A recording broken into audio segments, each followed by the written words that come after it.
Kevin Darrow, thank you so much for joining me today.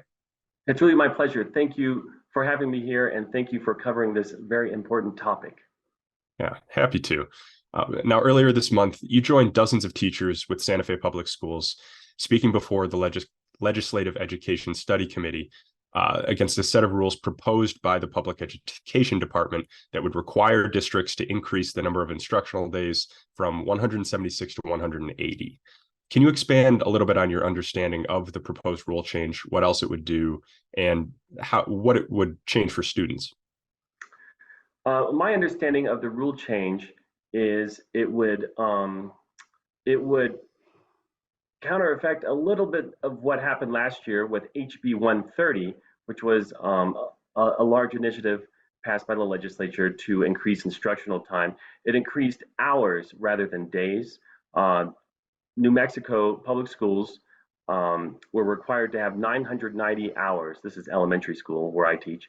990 hours of instructional time before HB 130 was passed. HB 130 increased that time to 1,140 instructional hours, which, by the way, is if you look at if you look at the data of all the states across the United States, that's one of the highest numbers, 1,140 hours.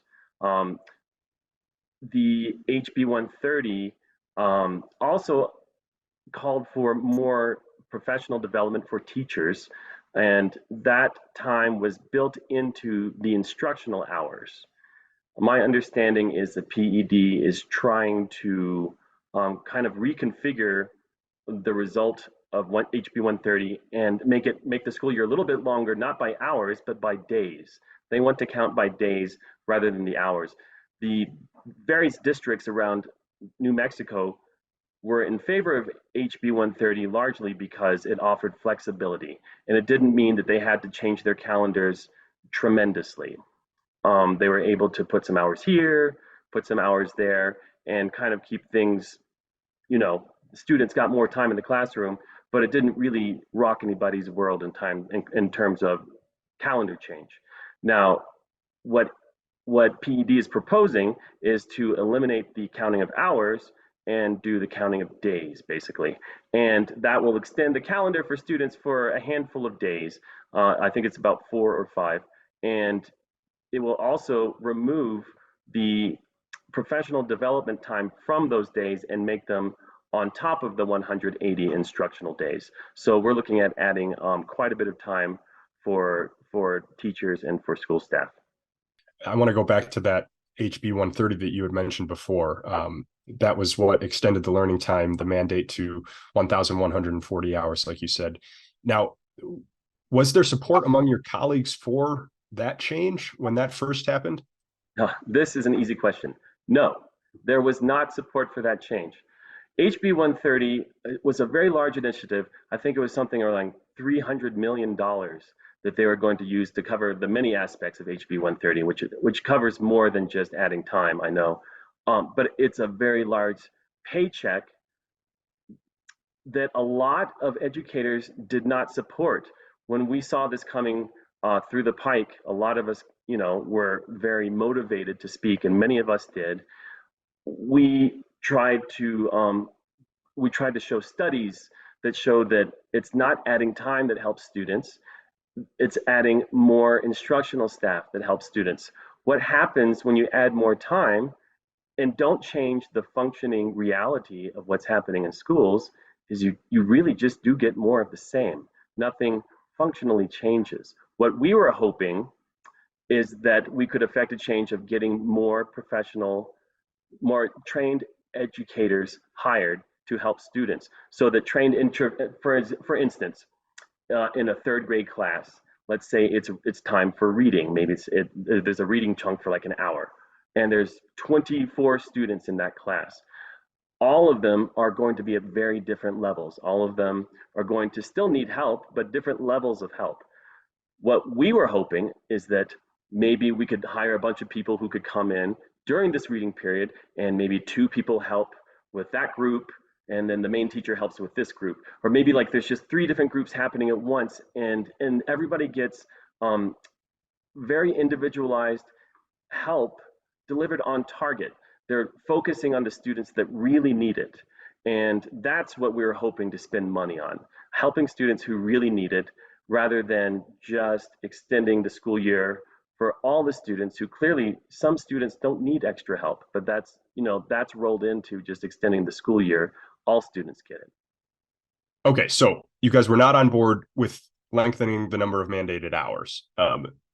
That happened, and then PED comes in and says now they want to shift the mandate to days. What Yes. was the reaction like to that? Was it similar? Is it just confusion at this point? I would say it's more. We are more shocked that we are trying that the people in charge are trying to do more of the same change.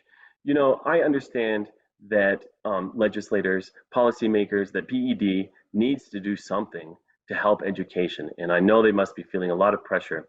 And from my perspective, it seems as if what they always talk about is adding time. And it also seems like that's the easiest thing to do. I think that that's probably why that's the thing that always bubbles up first. That's why when this came up again, when we already added time last year, and now they want to add more time, it's a different body that's trying to add more time. But still, as the people who are working in the schools with the students, we can't believe the onslaught of more time again and not addressing what we feel are the real problems and what studies show will help. Um, Small class sizes, there's a lot of studies, many studies that show that small class sizes, small cohorts, highly targeted interventions with students who are lagging helps. And it doesn't just help one school year. These studies show that if these students receive this intervention throughout their elementary school years, then throughout their middle school and throughout their high school years, they have increased performance throughout. It doesn't just last for a year or two. And they have higher graduation rates and they score higher on the standardized tests like ACT and SAT. Having these early interventions, so many studies show that it helps. But and that's why we are frustrated that rather than focusing on these studies, they just start adding more time again. And you hear it a lot. I heard it from the governor's office. They said something like, you can't argue with more time with teachers. That makes more success for every student, of course. And even on this program a couple of weeks ago, Dr. Romero said more time with teachers is obviously a good thing, or something like to that effect. And you hear that a lot. How can you argue more time with teachers? Sure, okay, but what kind of time with teachers? A time in a classroom with 26 students where some students, it's just really hard to reach them in the amount of time that you have. And we are hoping that rather than spend even more money on something that is not proven to work, that we can spend money on something that is proven to work.